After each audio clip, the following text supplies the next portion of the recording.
नमस्कार दोस्तों, मैं हूं आपका आध्यात्मिक दोस्त आचार्य मोहित और वेदसार संसार में आपका स्वागत करता हूं। दोस्तों, इस वीडियो में हम धनु राशि वाले जातक के लिए राहु और केतु का महापरिवर्तन जो होने वाला है इसके ऊपर विस्तार से चर्चा करेंगे। 14 अप्रैल 2022 को राहु ग्रह मेष राशि तथा केतु ग्रह तुला राशि में गोचर करने वाले हैं।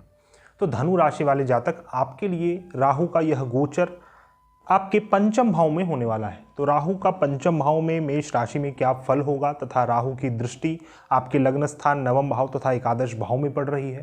तो राहु की दृष्टि का क्या फल होगा, कौन से भाव के लिए राहु आपको शुभ फल प्रदान करेंगे, कौन से भाव के लिए राहु आपको अशुभ फल प्रदान करेंगे, इसके ऊपर बहुत ही विस्तार से हम चर्चा करेंगे। अतः आप सभी से अनुरोध है, कृपया वीडियो को पूरा देखें, स्किप ना करें। यदि आपके पास पूर्ण समय नहीं है तो वीडियो को पार्ट वाइज करके देखें, लेकिन वीडियो को पूरा देखें, तभी आप प्लानिंग कर पाएंगे कि आपको आने वाला 18 माह किस प्रकार से जीना है, किस प्रकार से कॉप अप करना है राहु और केतु के साथ। दूसरी बात यह कि आपको यह राशिफल अपनी चंद्र की राशि से अधिक समझने का प्रयास करना चाहिए। चंद्रमा जिस भी राशि में स्थित है आपके जन्म के समय, वह आपकी चंद्र की राशि होती है और राहु और केतु जो है वो चंद्रमा का ही एक पार्ट माना गया है। आपका सब कॉन्शियस माइंड राहु और केतु है, एक सिंपल टर्म में समझा जाए तो इसीलिए माइंड से डायरेक्टली कनेक्टेड होने के कारण यह राशिफल चंद्र की राशि से अधिक प्रभावी होगा। लेकिन लग्न की राशि से भी आपको फल समझने का प्रयास करना चाहिए। 25 से 30% फल आप अपने लग्न की राशि से समझें तथा चंद्र की राशि से 70-75% फल आप समझ सकते हैं। तो दोनों का ही फल आप देखें और दोनों को मैच करते हुए आने वाले समय के लिए आपको प्लानिंग करना चाहिए। आइए वीडियो स्टार्ट करते हैं। धनु राशि वाले जातक, आपके लिए राहु का यह गोचर आपके पंचम भाव में होने जा रहा है। तो पंचम भाव में राहु का फल बहुत ज्यादा उत्तम नहीं माना गया है।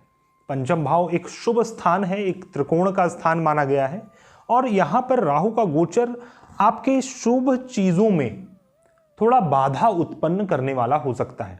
धर्म, अध्यात्म, बिलीफ सिस्टम और जो पूजा पाठ है, जो रिलीजियस एक्टिविटीज है, उससे आप विमुख हो सकते हैं, उससे आप दूर जा सकते हैं। इस प्रकार की स्थिति भी हो सकती है। साथ ही यहाँ पर मेष राशि है, मंगल का अपना राशि है। इसके कारण क्या है कि धनु राशि वाले जातक, आपको सर्प का श्राप इस अवधि में एक्टिवेटेड रहेगा। तो ये सभी को फलीभूत नहीं होगा, लेकिन जिनकी कुंडली में सर्प का श्राप बना हुआ है, मैंने इसके ऊपर भी एक बहुत ही विस्तार से वीडियो बनाया है। पराशर ऋषि के अनुसार जो उन्होंने श्राप के ऊपर बात किया है, तो उसमें एक सर्प का श्राप है। तो ये सर्प का श्राप अभी एक्टिवेट हो रहा है। तो इसीलिए संतान से रिलेटेड कुछ प्रॉब्लम्स, वैसे तो सभी धनु राशि वाले जातक को संतान से रिलेटेड इश्यूज फेस करने पड़ेंगे। ऐसी स्थिति उत्पन्न होगी कि आप अपने संतान के ऊपर ध्यान दें। संतान से यदि आप पूर्ण सुख नहीं प्राप्त कर पा रहे थे तो हो सकता है इस अवधि में आपको संतान का सुख भी प्राप्त हो, संतान से सुख भी प्राप्त हो। लेकिन जो इसका गोचर है वो 14 अप्रैल 2022 को कृतिका नक्षत्र के प्रथम चरण में हो रहा है। 14 अप्रैल से 14 जून तक राहु कृतिका नक्षत्र में ही रहने वाले हैं। तो राहु जब तक कृतिका नक्षत्र में है, कृतिका नक्षत्र का जो अपना एक स्वभाव है वो चीजों को काटना है, धारदार चीज से चीजों को काटना। तो इसी प्रकार की स्थिति पंचम भाव में हो सकती है। पंचम भाव क्या है? पंचम भाव संतान, शिक्षा अर्जन, विद्यार्जन का है। तो स्टूडेंट्स के अपने शिक्षा अर्जन, विद्यार्जन में कुछ बाधाएं आ सकती हैं, कुछ अचानक से रुकावट उत्पन्न हो सकता है। आप किसी शिक्षा को छोड़कर कोई नई शिक्षा, कोई नया यूनिवर्सिटी, कोई नया ऑर्गेनाइजेशन आप ज्वाइन कर सकते हैं। उसी प्रकार संतान से रिलेटेड सुख की प्राप्ति जो करना चाह रहे हैं, उनके लिए पहला जो अवधि है 14 अप्रैल से 14 जून तक थोड़ा सा कठिन समय रह सकता है। इसी अवधि में कई बार लोगों का एबॉर्शन होता है, कई बार लोगों का बॉडी में कट्स आते हैं और उससे एबॉर्शन होता है। तो मतलब ये एक प्रकार का योग है, अन्य ग्रहों को भी देखने की आवश्यकता है। लेकिन एक जो क्या क्या फल उत्पन्न हो सकता है उसके ऊपर हम बात कर रहे हैं। इस अवधि में हो सकता है आपका रुझान स्पेकुलेशन बिजनेस की ओर जाए, कि आप इन्वेस्ट करें स्पेकुलेशन में, जैसे कि लॉटरी, सट्टा, शेयर मार्केट। और इस अवधि में आपको लाभ भी होने की संभावना है। लेकिन इसके लिए आपको उचित समय का इंतजार करना चाहिए। भरणी नक्षत्र वो एक नक्षत्र है जिसमें राहु एक अच्छा रोल प्ले कर सकते हैं और आपको धन आगमन, सहसा अचानक से धन आगमन हो सकता है। इस अवधि में आपको भैरव, काली, शिव, रुद्र देवता इनका पूजन करते रहना चाहिए। हो सकता है आपका पूजा पाठ जो एक रेलम है, जो एक संस्कार है, उससे आप हट जाएं, उससे हटकर आप कार्य करें। लेकिन जो मूल चीज है, जो मूल आध्यात्म है, यदि आप उसको नहीं छोड़ते हैं तो राहु आपको श्रेष्ठ फल भी देंगे। अब बात करते हैं राहु के दृष्टि के ऊपर।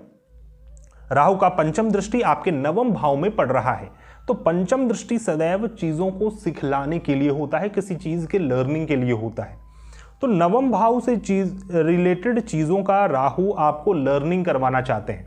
हायर फिलॉसफी ऑफ लाइफ, मतलब कि जो आध्यात्मिक चरम है, ज्ञान का जो आध्यात्मिक चरम है, उस चीज के प्रति आप बहुत ज्यादा रुझान आपका बढ़ जाएगा और आप उसको सर्च करेंगे, सदैव उन चीजों को देखते खोजते रहेंगे। आप अपने हायर फिलॉसफी से, जो समाज में व्याप्त फिलॉसफी है, जो एक थॉट प्रोसेस है, उससे हटकर आप धर्म को, अध्यात्म को लेने वाले हैं और आपका रुझान इस प्रति स्वतः ही होने लग जाएगा। तो एक तरफ जो रिलीजियस चीज है उससे राहु आपको हटा सकते हैं और किसी प्रकार के अकल्ट के प्रति आपका रुझान बढ़ सकता है, स्पिरिचुअलिटी के प्रति आपका रुझान बढ़ सकता है। राहु का सप्तम दृष्टि आपके एकादश भाव में पड़ रहा है। एकादश भाव में पूर्व से ही केतु ग्रह विराजमान है। तो राहु का एकादश भाव में दृष्टि पड़ना हो सकता है आपको यह फील ऐसा करवाए कि आपको समाज में निकलकर लोगों से मिलना चाहिए, बात करना चाहिए, नए फ्रेंड सर्कल, नेटवर्क सर्कल बनाना चाहिए। लेकिन यह बस और बस एक प्रकार का भ्रमितता रहेगा। आपको कंसंट्रेट पंचम भाव में करना है, ना ही एकादश भाव में जहां पर केतु बैठे हुए हैं। यहां पर से आपको कट ऑफ करवाने के लिए केतु बैठे हुए हैं। हो सकता है इस अवधि में आप किसी आइसोलेटेड प्लेस विजिट करें, वो हम इसके ऊपर बात करेंगे जब राहु शुभ फल के ऊपर बात करेंगे। तो इसीलिए आपको चाहिए कि आप सोशल कम हो, आप स्वतः ही सोशल जो भी चीज रिक्वायर्ड है आपका इस 18 माह, वो आपके साथ स्वतः ही घटित होते रहेगा। लेकिन इस अवधि में आपको बहुत ज्यादा सोशल होने की आवश्यकता नहीं है, वो कहीं ना कहीं आपको हैम्पर ही करने वाला रहेगा। राहु का नवम दृष्टि आपके लग्न स्थान में पड़ रहा है। लग्न स्थान अर्थात आपका शरीर, आप खुद, आपका मान सम्मान, आपका सुख दुख, आपका हेल्थ।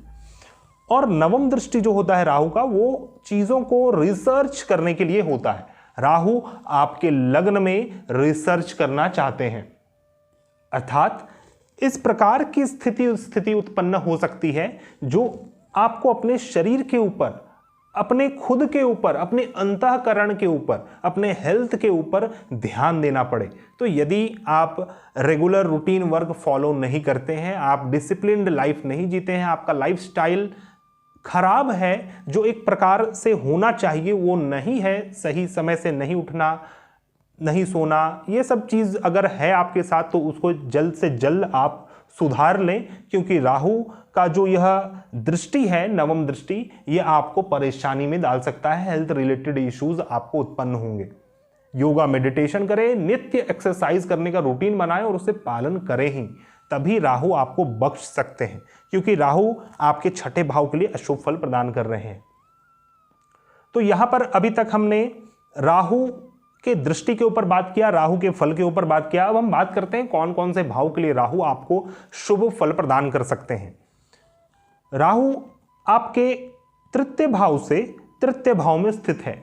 किसी भी भाव से जब राहु तीसरे, छठे, दशम और एकादश में स्थित होते हैं तो उस भाव से रिलेटेड आपको शुभ फल प्रदान करते हैं। तीसरा भाव आपका स्किल डेवलपमेंट का स्थान है, लर्निंग का स्थान है। छोटे भाई बहन, आपके जो भी आस पड़ोस के लोग हैं उनका स्थान है, आपकी माता जी का भी स्थान है।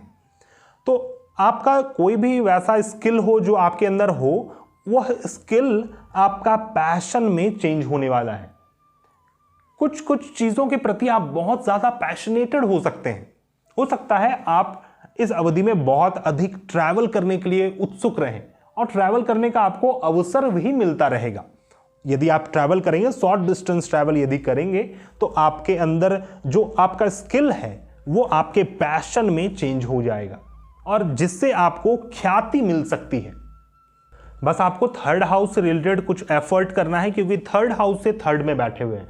तो अपने छोटे भाई बहन, अपने आस पड़ोस के लोग, अपने पड़ोसियों से आपके संबंध अच्छे होंगे। कोई भी मनमुटाव था तो वो समाप्त होगा। राहु आपके द्वादश भाव से छठे भाव में स्थित है, तो द्वादश भाव से रिलेटेड रोग, ऋण और शत्रु का नाश करने वाले हैं राहु। द्वादश भाव क्या है? द्वादश भाव मेनली आपका लॉसेस है। तो बहुत ज्यादा लॉस से यदि आप जूझ रहे थे, आपको बहुत ज्यादा लॉस हो रहा था, चाहे वो धन का हो, चाहे मन का हो, चाहे शरीर का हो, कोई भी लॉस द्वादश भाव से देखा जाता है, तो इस भाव के लॉसेस को रोक सकते हैं राहु आपके।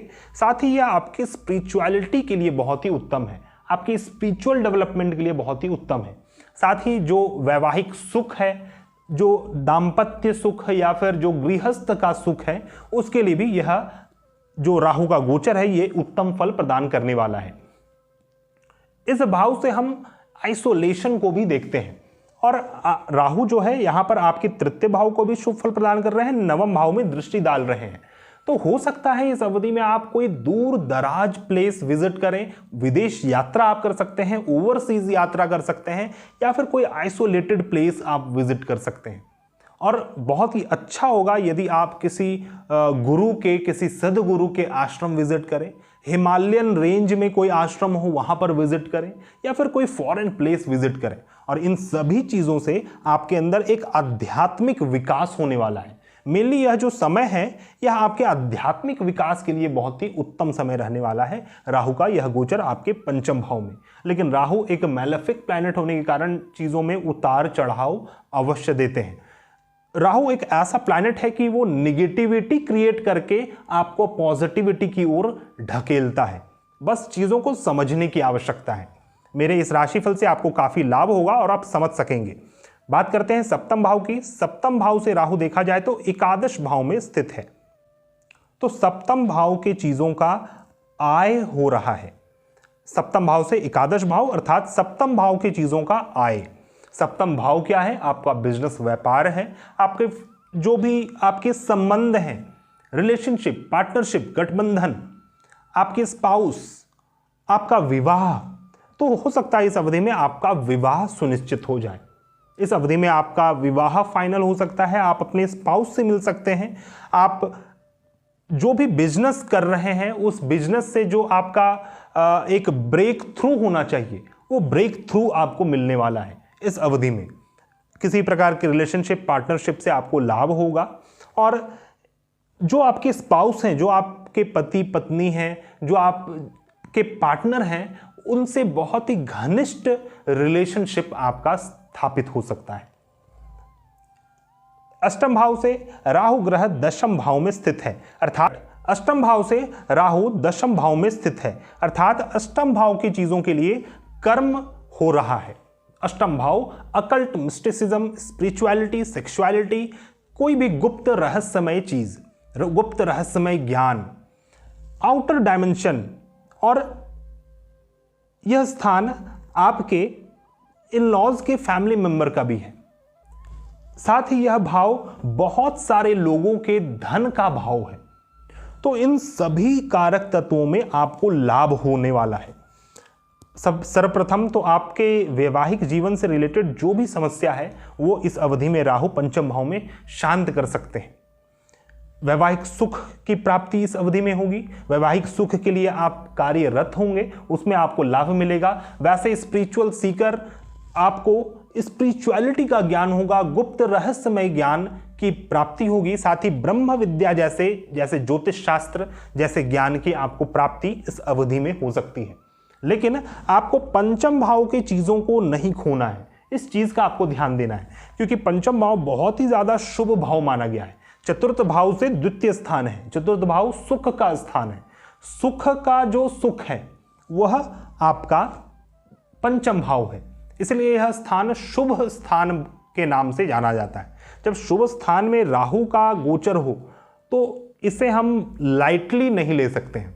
इससे संबंधित आपको उपाय सर्वप्रथम कर लेने की आवश्यकता पड़ेगी। तो इससे संबंधित क्या उपाय है, मैंने बहुत ही सरल उपाय आपको बतलाया है।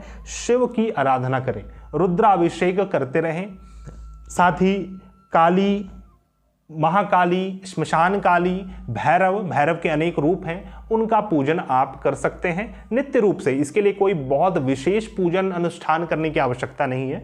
बस आप एक पुष्प अर्पण करें उनके चरणों में, आपका कार्य सिद्ध होगा। तो दोस्तों, अभी तक हमने राहु के शुभ फल के ऊपर भी बात कर लिया है। अब हम राहु के अशुभ फल के ऊपर बात करेंगे। किसी भी भाव से जब राहु अष्टम और द्वादश में होते हैं तो उस भाव से रिलेटेड आपको अशुभ फल प्रदान करते हैं। राहु आपके छठे भाव से द्वादश स्थान में स्थित है। छठा भाव रोग, ऋण और शत्रु का है। तो रोग, ऋण और शत्रु का लॉस हो रहा है, तो इसका अर्थ यह नहीं कि यह शुभ हो रहा है।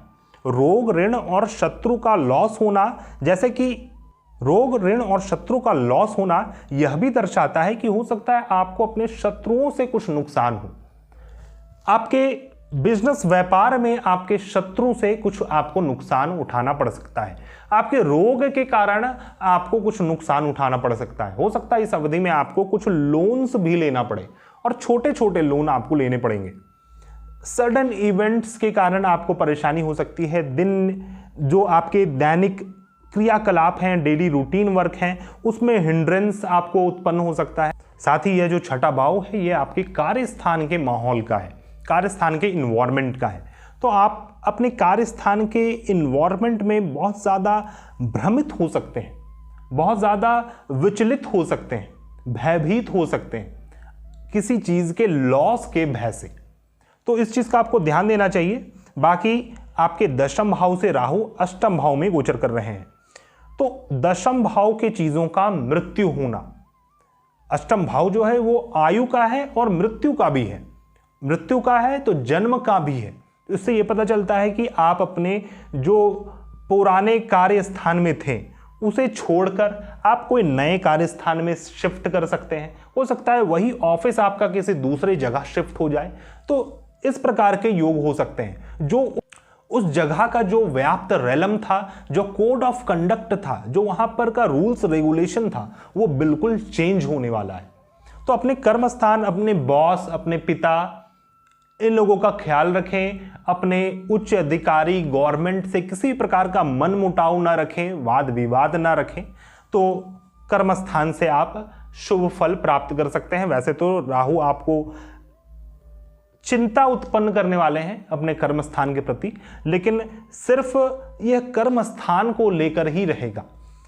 कर्म स्थान का जो दशम भाव है, कर्म स्थान का जो कर्म है, उसके लिए राहु शुभ फल प्रदान कर रहे हैं।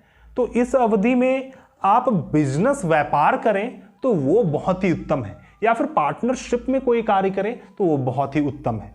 लेकिन डायरेक्टली कर्म करना, डायरेक्टली आपके कर्म स्थान में परेशानियों का सामना तो आपको करना ही पड़ेगा। तो दोस्तों, यह था मेरा एक छोटा सा विश्लेषण धनु राशि वाले जातक के लिए राहु और केतु का यह गोचर किस प्रकार का फल देने वाला है। आशा करता हूं आपको मेरा यह वीडियो पसंद आया होगा। यदि आपको हमारे वीडियोस पसंद आते हैं तो कृपया हमारे चैनल को सब्सक्राइब कर लें, हमारे इस वीडियो को लाइक करें, शेयर करें तथा हमारे प्लेलिस्ट को अवश्य विजिट करें। यदि आप किसी प्रकार की समस्या से जूझ रहे हैं और उसका समाधान ज्योतिष शास्त्र के माध्यम से चाहते हैं तो आप हमारे से कॉन्टैक्ट कर सकते हैं। हमारा कॉन्टैक्ट डिटेल्स आपको मेरे डिस्क्रिप्शन बॉक्स में मिल जाएगा। हम मिलते हैं नए वीडियो में, तब तक के लिए धन्यवाद। जय हिंद।